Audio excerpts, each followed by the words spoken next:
Neymar, c'est un idole pour le monde entier, pour ceux qui aiment le foot et le sport. Tout, ça va tout changer. Pourquoi? Parce que Neymar est une star mondiale. C'est la première fois que le Paris Saint-Germain va s'offrir une très grande star. C'est encore plus important que Zlatan Ibrahimovic. Ça avait déjà été le feuilleton de l'été, l'arrivée de Neymar à Paris. C'est pour ça que je vous dis que ce sera le 220 millions, 222 millions. Oui. Mais alors, est-ce que Neymar est un gouffre financier pour le PSG? Est-ce que le PSG a fait l'investissement le plus débile qui soit en recrutant Neymar? Vous voulez en savoir plus? Suivez-moi. Bonjour les amis, je m'appelle Tammy Kaba, je suis l'auteur du best-seller Agir. Dans cette vidéo, je vais justement revenir sur finalement l'épisode Neymar qui aujourd'hui parle de son désir de quitter le PSG pour aller à Barcelone et pour finalement suivre ou poursuivre sa carrière. Creo que cuando ganamos de París ahí en Barcelona, nuestro vestuario estaba completamente todos locos ahí, todos muy contentos. Creo que fue la mejor sensación para todos. Ce qu'il faut savoir, c'est que beaucoup de gens ont fait les gros titres du Qatar et du PSG, notamment en disant que finalement le PSG a fait un très mauvais choix de recruter Neymar parce que selon les chiffres de Mediapart, et là je vais vous partager les chiffres de Mediapart parce qu'ils sont tout simplement effarants. Alors tout simplement, pour recruter Neymar, il y a eu une clause libératoire, donc pour pouvoir libérer Neymar de 222 millions d'euros. C'est-à-dire que le PSG pouvait acquérir Neymar en payant 222 millions d'euros. Le PSG a également payé des commissions au papa de Neymar de 10 millions d'euros, puis à l'agent numéro 2 Pini Zahavi de 10 700 000 euros. Et il y a également une contribution de solidarité du club formateur de 8 700 000 euros. Donc rien que l'acquisition de Neymar a coûté au PSG 252 millions d'euros, ce qui est tout simplement effarant. Mais on va plus loin. Neymar, il a un salaire annuel de 25,5 millions d'euros. Il a également une prime annuelle de 4,5 millions d'euros.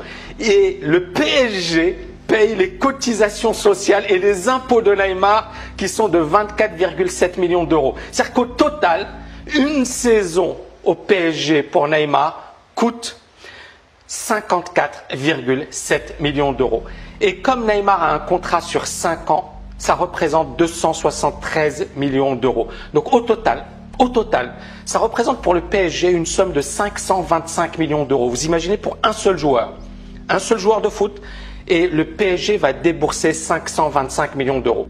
Ce sont des chiffres qui défient l'entendement, ce sont des chiffres qui n'ont aucune logique, ce sont des chiffres effectivement que le commun des mortels ne peut pas comprendre. Mais là où je vais véritablement insister, c'est le côté investisseur.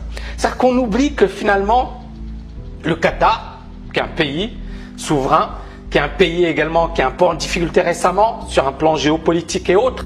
Riyad et ses alliés estiment que Doha est une menace pour la sécurité régionale. L'Arabie Saoudite, Bahreïn, les Émirats Arabes Unis et l'Égypte ont publié un communiqué dans lequel ils fustigent le refus du Qatar de répondre favorablement à leurs exigences. Le Qatar, c'est un petit pays mais qui est très riche. Et c'est un petit pays qui a également un mindset d'investisseur. Et un investisseur, il y a 3 dimensions qui sont importantes. Alors bien évidemment, il y a les 2 grosses dimensions. La diversification, première dimension. La deuxième dimension, c'est qu'on accepte le risque. La troisième dimension, c'est la communication. J'y reviendrai juste après.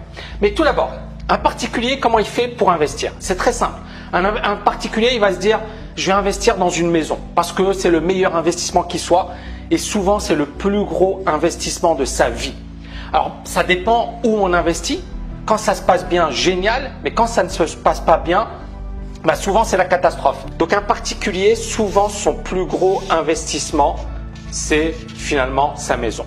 Mais encore une fois, si cet investissement n'est pas bien effectué, ça peut mener à sa faillite. Et il y a beaucoup de particuliers qui perdent gros en investissant dans leur logement. Et il y a la logique des investisseurs, des gros investisseurs, type Warren Buffett, type le Qatar avec le PSG. Le PSG ne représente qu'une petite partie de l'investissement du Qatar. Il y a également beIN Sport, il y a également Harrods, il y a également voilà, des compagnies aériennes, il y a également des investissements dans des banques, des startups, etc., etc., etc. Donc quand on voit le PSG, on voit 525 millions d'euros, on se dit, c'est pas possible, ils sont vraiment bêtes, les mecs. Mais en fait, ça représente ça. Même s'ils perdent l'intégralité, je dis bien l'intégralité de leur investissement, c'est rien du tout pour eux. Alors que pour un particulier, si effectivement il fait un mauvais investissement, ça peut lui coûter très cher. D'accord? Donc le PSG et indirectement le Qatar a cette vision d'investissement. D'accord? Ensuite, deuxième point, la communication, les amis, la communication. Combien paye chaque année Coca-Cola pour sa pub? Pour qu'on parle d'eux? Des dizaines de millions, des centaines de millions, voire des milliards. Combien paye Procter & Gamble? Combien paye Gillette? Combien paye McDo? Combien paye? Ces boîtes payent des dizaines, des centaines de millions juste pour faire leur pub. Le PSG n'a même pas besoin qu'on parle de lui et le Qatar indirectement se dit en achetant le club parisien. En achetant un club qui finalement leur a coûté cher mais qui leur permet d'être sur le devant de la scène tous les jours. Tous les jours, on va parler du Qatar, du PSG. Qatar, PSG. Qatar, PSG. Que ce soit en bien ou en mal, on va parler d'eux. Ça coûte de l'or. Mais les gens ne le savent pas, mais ça coûte de l'or. Donc la communication, et c'est gratuit. Mais le meilleur, la cerise sur les gâteaux, et c'est ça ce qui est le plus incroyable. Prenez le bilan du PSG en 2018. Est-ce qu'ils ont perdu de l'argent? Moi, je prends bilan gratuit, je vois qu'ils ont gagné 39 millions d'euros. C'est-à-dire que malgré toutes ces bourdes, on se dit non mais ils sont vraiment débiles, ils investissent mal, Neymar il est tout le temps blessé, il joue mal, ils n'ont pas gagné la Ligue des Champions, etc. Donc normalement ils perdent de l'argent ces gars-là. Eh ben non, ils sont bénéficiaires. Et je vais aller encore plus loin. Là on a pris le pire des scénarios. C'est-à-dire finalement une situation où tout se passe mal pour le PSG et même dans ce cas, sur un plan communication, c'est génial. Je pense que vous l'avez compris, c'est génial. C'est-à-dire que des grosses boîtes sont prêtes à payer des centaines de millions, eux ils payent zéro, tout le monde parle d'eux tous les jours. Mais supposons que ça se passe bien pour le PSG, que le PSG gagne la Ligue des Champions, ce qui n'est pas impossible. Ils ont quand même certains des meilleurs joueurs au monde. Et supposons que le PSG gagne. Premièrement, l'image de marque du Qatar, c'est un truc de malade. L'image de marque du PSG, tout le monde va adorer les dirigeants du club. C'est comme la Coupe du Monde. Hein. On a détesté l'équipe de France quand ils perdaient, mais quand ils ont gagné, tout le monde a adoré l'équipe de France. C'est comme ça, c'est le jeu, c'est le sport. Donc, si le PSG gagne une Ligue des Champions, non seulement ils auront sur un plan de l'aura, sur le plan, comment dirais-je, de l'image de marque, ça n'a pas de prix, mais en plus, ça va leur faire gagner énormément d'argent. Souvenez-vous de Ronaldo. Quand il est arrivé à la Juventus, l'action de la Juventus a explosé à la hausse. Pourquoi? Parce que Ronaldo il est arrivé, ses maillots se sont vendus comme des petits pains et rien que la vente de maillots a permis à la Juventus de gagner énormément d'argent et de rembourser finalement l'achat de Ronaldo.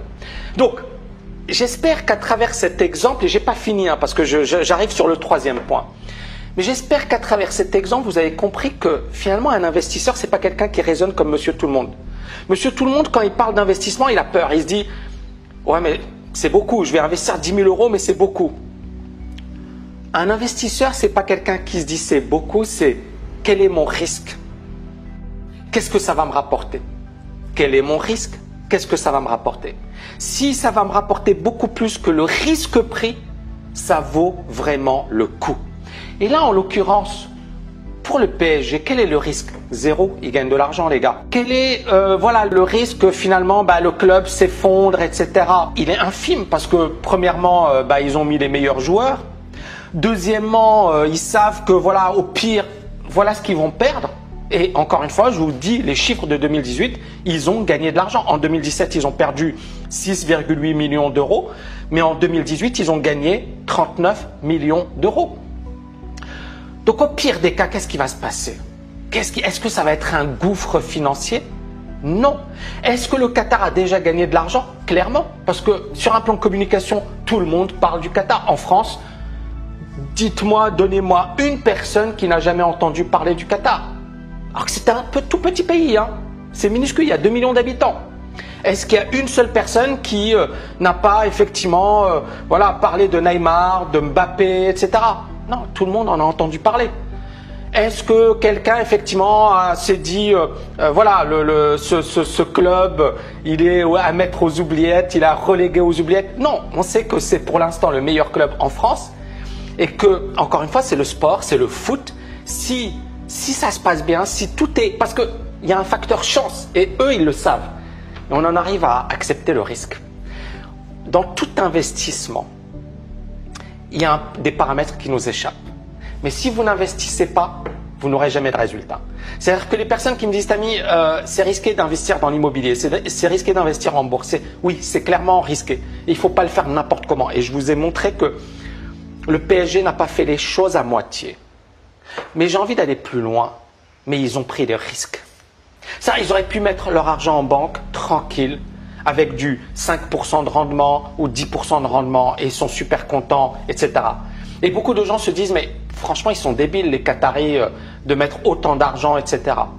Mais là, je pense que vous avez compris et vous avez une autre version des choses. C'est-à-dire, il y a la version des médias qui disent, ils sont débiles, ils sont stupides, ils perdent de l'argent, leurs joueurs se cassent la gueule, Neymar, c'est le plus mauvais investissement, etc. Mais tout le monde parle de Neymar. Regardez les réseaux sociaux, regardez Twitter, regardez Instagram, regardez...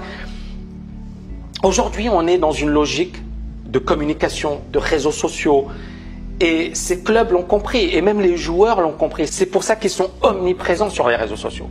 Donc pour résumer, pour récapituler les amis. Premièrement, un investisseur, c'est quelqu'un qui diversifie, qui n'est pas focalisé sur une seule dimension.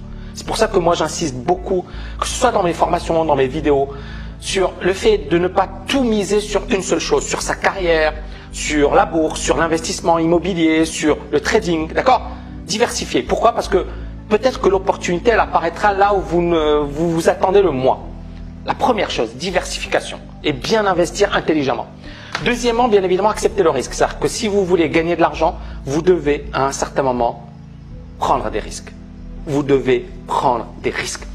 Et la troisième dimension, alors ça ne s'applique pas à monsieur tout le monde, mais ça s'applique au business.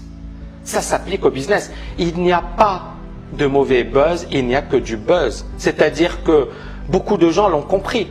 Il y a quelqu'un qui me disait, qui est assez célèbre, il y a un certain moment, les médias avaient parlé en mal de lui. Mais en fait, sa notoriété a explosé. C'est comme Kate Moss. Elle avait été effectivement virée, je pense, par L'Oréal. Si ma mémoire est bonne, je ne suis pas très expert de tout ça. Parce qu'elle représentait la marque et elle s'était droguée, etc. Mais son succès a explosé par la suite parce qu'en fait tout le monde a parlé d'elle. Et en fait c'est ça ce qui est dingue, c'est que finalement il n'y a pas de mauvais buzz et ils l'ont compris. Et donc eux ils raisonnent en tant que businessman.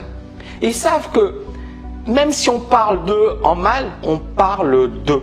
D'accord? Et ça ce sont les leçons qu'il faut retenir. Donc les amis, abonnez-vous à la chaîne YouTube. Si vous voulez plus de contenu comme ça, n'hésitez pas à me le mettre en commentaire.